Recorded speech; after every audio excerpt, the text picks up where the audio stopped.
Shalom and good day all, this is Healing29 back again for some DC and Marvel reviews this time around. And as you can see, both of these reviews have a crossover. We have DC a crossover with Sonic the Hedgehog and Godzilla with Marvel in this occasion, let me get my words together. He's crossing over with the Hulk in this one. So I'll now get things ready and organized for the first one that I'll be covering. So starting off with first things first, and that's the DC Sonic crossover. Does this cover in any way, shape or form connect to something that is happening inside with the story? Sure enough it does, to which I give a 7.5 out of 10. Next is the area of the internal art, as we have a look around the beginning, middle, and of course the end, and also what's happening story-wise with the characters.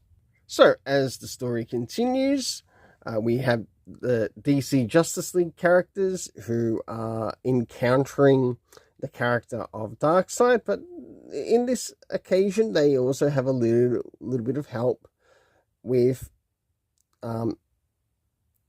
the Sonic Earth and their heroes as they try to outrun Darkseid's rays.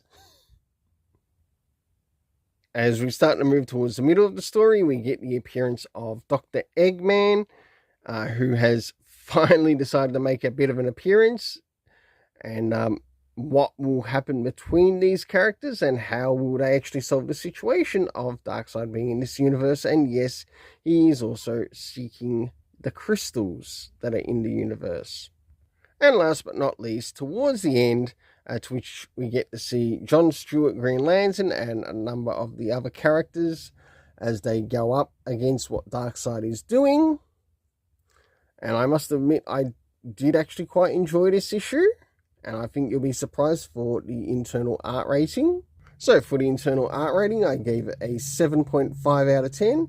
Now it's time to move in relation to the area of the story. First is the area of time. Did we get any indication time-wise when some of this was taking place? No, we didn't. Next is the location, to which we learn it takes place on Sonic's Earth. And we also learn of a place called Ragnarok, on whether it's actually in this or it's something that's somehow coming into the Sonic Earth from the DC universe. Next is the cast of characters. Of course, there's Sonic, Flash, members of the Justice League. We have Mr. Terrific.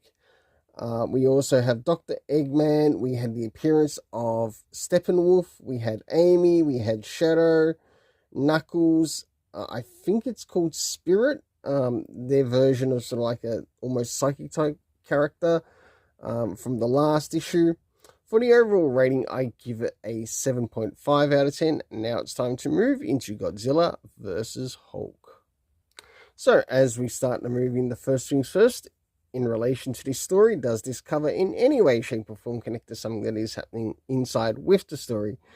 I'd have to say not so much, because what you actually see here doesn't take place within the story of the Hulk actually going up against Godzilla, to which I give the cover a 6.5 out of 10. Next is the area of the internal art, as we follow what's happening with Bruce Banner and also the character of Godzilla within the story. And we also get the appearance of the Thunderbolt Ranch, which is, of course, connected to the Thunderbolts. So as the story begins, we get to see what's happening with Bruce Banner at the Thunderbolt Ranch. And, of course, we learn that a number of these creatures that are connected to the Legendary Universe, plus some of their own creatures that are also making an appearance alongside within the Godzilla making an appearance within the story. And of course, we get to see, we learn that Mothra's here, plus other characters. Not long after that, we get the appearance of Hidora, to which we get to see both not only Godzilla go up against, but also Hulk, in a way, go up against too. In other words, they ally together to go up against this particular villain. And it becomes a bit of a Godzilla smash moment. And the villains don't end up getting away with what they want to do, but something does in fact happen with the character of Bruce Banner after these events. I'll leave that for you to check out by yourself. So for the internal art, I give it a 7 out of 10. Next is the area of the story. First things first, do we get anything time-wise? No, we don't. Next is the area of the location, to which we learn is at the Thunderbolt Ranch, to which these events are taking place.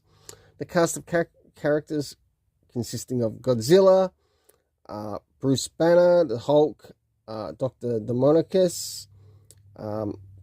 We had Hedorah, we had Mechagodzilla actually make an appearance in this, Kuranga, and we also had Mothra. For the overall story rating, I give it a 7 out of 10. Until then, let's keep it colorful and have yourself an awesome day.